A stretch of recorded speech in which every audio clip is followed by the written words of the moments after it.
એક વખતે એક ખેડૂત હતો. તેની પાસે એક ગધેડું હતું.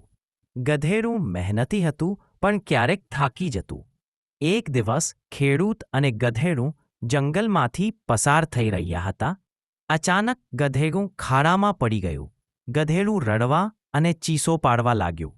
ખેડૂતે વિચાર્યું કે ગધેડું વૃદ્ધ થઈ ગયું છે, હવે તેને બહાર કાઢવાનું કષ્ટ કરવું નહીં.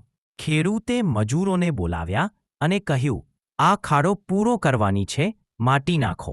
મજૂરો ખાડામાં માટી નાખવા લાગ્યા. શરૂઆતમાં ગધેડું વધુ રડ્યું, પરંતુ થોડા સમયમાં ગધેડાએ કંઈક સમજ્યું.